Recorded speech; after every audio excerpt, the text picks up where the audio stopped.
Hey everybody, welcome back to IP Farms.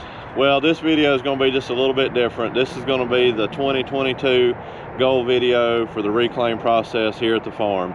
A few things have changed, nothing bad, nothing detrimental to the reclaim process. Mainly stems around timing and the fact that I put way too many irons in the fire and get too many things going at one time and don't realize how quick time flies. I'm going to try my best to make this as short as possible. Disclaimer up front, it's going to be kind of a talking video, a lot of showing what we've got accomplished, what we've got left, the massive amounts of projects I've got to do, and the reasoning behind some of the changes. And to wrap this video up, I'll make it as short and sweet as I possibly can to tell you the final goal. Stay tuned. All right, hopefully you can hear me over the truck here. We're riding in the old service truck. Just a quick overview, we're riding down through the easement here where I had all the issues. Everything so far is going great. No real massive water standing. We haven't had a very wet year here in North Carolina so far. We've got about 7 to 9 inches of snow, sleet, and rain coming this weekend, so I'm not sure how that'll do. I'll take you over here in a minute and show you the dirt pile, but while we're talking about it, basically the bottom land here is finished except for to the far left of the screen there. I've got to uplift some of the limbs along the big creek there and get those to where I can get under them with, you know, the combine and all the equipment. Pretty much most of the clearing is finished up down here, the major clearing that is. So basically we've got the creek line like I said, and I'll show you another clip of the far side down here and the fence line on the donkey pasture, and we'll go from there. Okay, if I can remember, I'll show a clip of what this area looked like 2 years ago when I first started, before we you know, had all the battle with the easement. But we're right here in that area. You'll see the picture.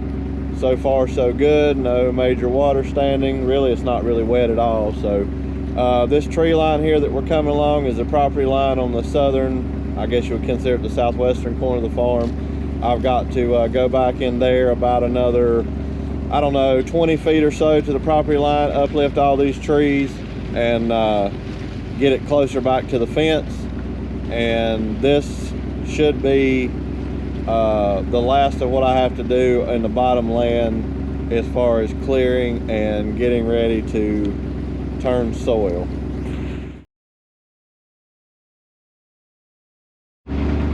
Okay, to the far left of the screen is the fence line that separates the bottom from the donkey pasture. I've still got to take out several big trees there and do a lot of uplifting. We started on that back in the summer with the big cedars up there in the far top of the screen. I got about halfway down and then had to stop due to the bees mainly.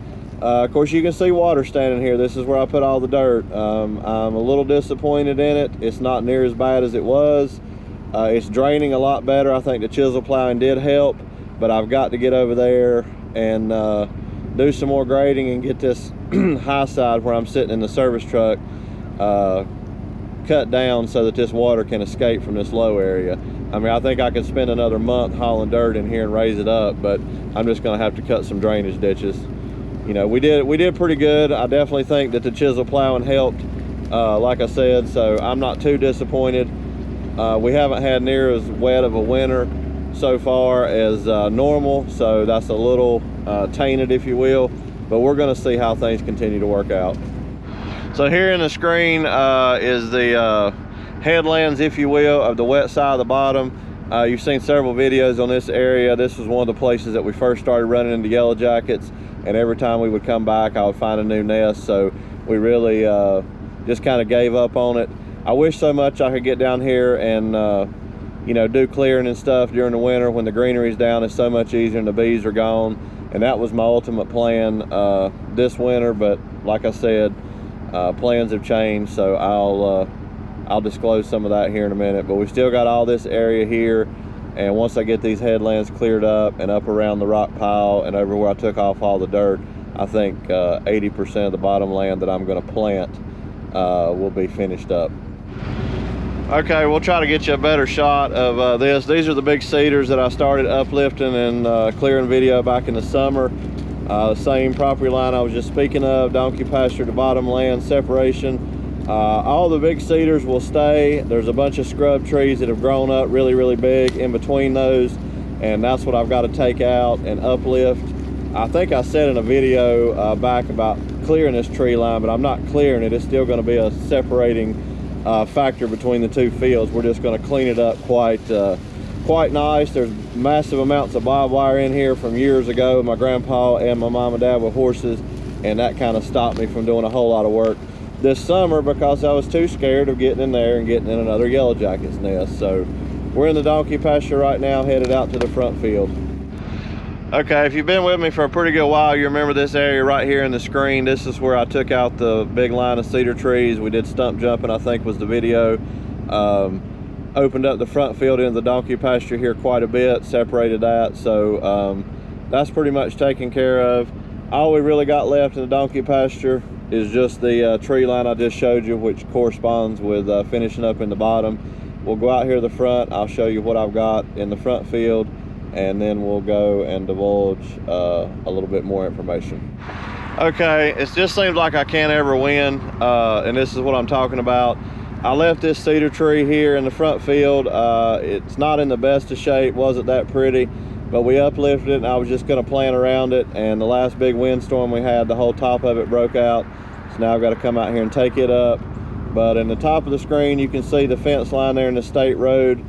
We started on that in a video back in the summer, made it down about 3/4 of the way here, getting it all back to the original fence line. So we've got about, I don't know, 250 feet here to the right of the screen that we've got to go down to the southwestern corner of the front field and then make a turn, and we've got about another 75 feet to clear.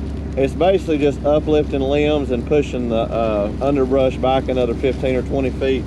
And once we get that finished up, the front field will be done. So all in all, in the fields, you know, we're really close, and I was really hoping to get a lot of this accomplished and finished up this winter. Especially, it would have been a really good time to do it because we haven't had an extremely wet winter, like I said. But you know, plans changed. I differed on a few things. The lean-to kind of started the process, and once I got involved with the lean-to, it's just kind of been a domino effect from there. And we'll head up here and I'll explain that to you. I know you probably can't see way far off in the screen. I'm driving, I can't zoom the camera in, but I'm so proud of that lean-to. I mean, it's so nice to look up there and see my main workhorse, the 1086, under the shelter, and the combine and the track loader behind it, and to know that one day soon I'm going to be able to walk out of that farm office door and look down across these fields right here that we're riding in and see crops growing. Okay, well, we made it back up here to the barn. Showed you a few things in the bottom and all around the fields, what I've got left to do there. It's very time consuming what's left. The bees really messed me up this past summer. If any of you guys are new to the channel, go back and check out some of those. I'm petrified of yellow jackets, and they just wore me out this spring, summer, and into the fall before we had any hard temperatures. But the barn here in the old home place structure is really what has put the brake pedals on anything other than taking care of something that I should have never let get this point. If you look up above the lean-to in the eave of the barn there, that very top beam of the house structure is rotten because those boards are gone and it's rained on it for years. I've got to shore that up, get those top braces back in, because that's all that's supporting the end of the eave of the barn there. So that's definitely on the agenda. That's something that can't be put off, especially now the lean-to up there. My farm office is basically directly under that. We've got the side here. I've showed you that numerous times when I was talking about building a lean-to, how bad this is.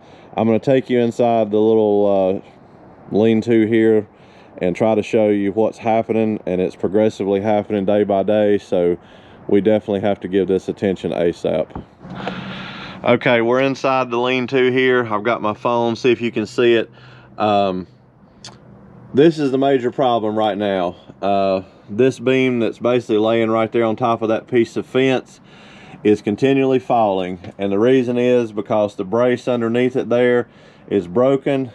The bottom support brace is broken, and it just keeps getting worse by the day. Actually, I've watched it since I started to lean-to, and it's probably dropped another 6 or 7 inches. You can see right here over the Cub steering wheel, we're probably 6 inches away from the Cub, and at the front up there, maybe a foot over the top of the Cub, and it was not like that when I parked this tractor in here. So this needs major attention as quick as I can possibly give it. Okay, real quick, here's 2 of the most valuable pieces of equipment in my little farming adventure sitting out here in the weather. The Ford planter there that I haven't been able to do any work on just continues to get rain on it, rust up. Everything that I oiled up and greased up has rusted up and gone away. Here's the awesome drill that I got from Cousin Scott in the trade. Did a lot of work on this back in the summer, got it pretty much ready to go, and here it sits out here in the weather.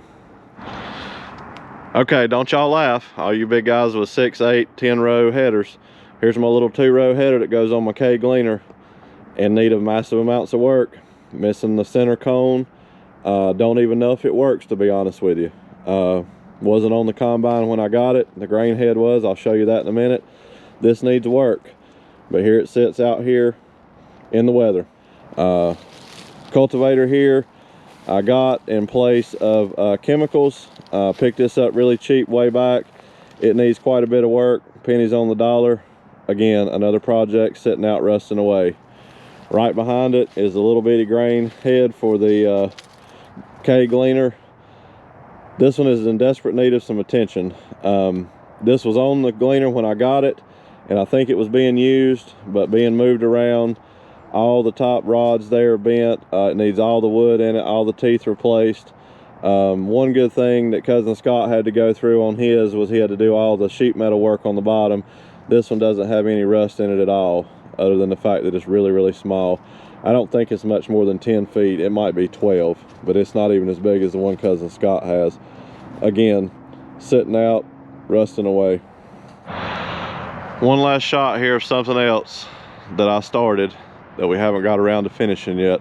We were able to get the top of this structure taken down. I've got a video on that before it fell in and pulled the rest of my shop and the little bay there I have the other 2 tractors in. So we've got to finish cleaning this up, get the concrete block hauled off and down, and I've got to build a wall there to enclose it and enclose the eave.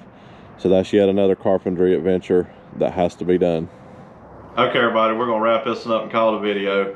I've babbled on for who knows how long. If you're still here watching, I really appreciate that. Tried to get everything in this video without making it too awful long. I seem like I'm getting longer and longer on the videos, but try to get it all in one. Nothing's really going to change. The channel's going to stay the same. My process documenting the reclaim here at the farm is going to stay the same. We're just going to have to continue to keep putting some emphasis on building and construction work and repair work.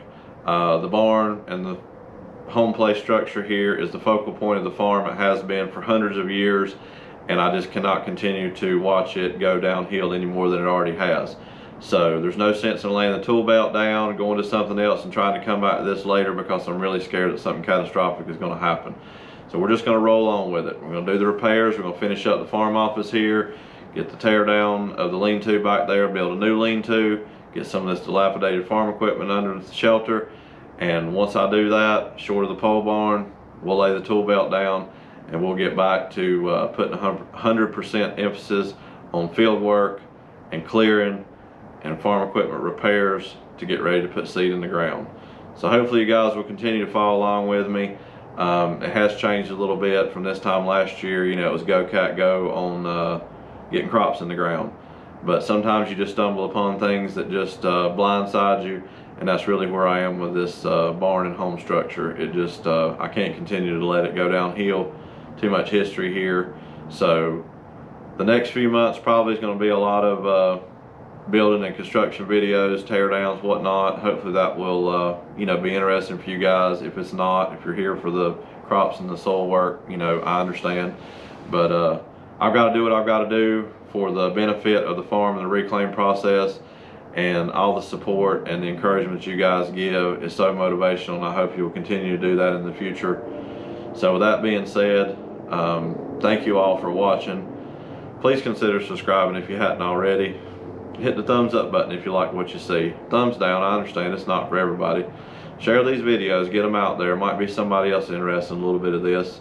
I say it just about everything that I do. If I can take this on as a one-man band and do it with my mindset, anybody can do it.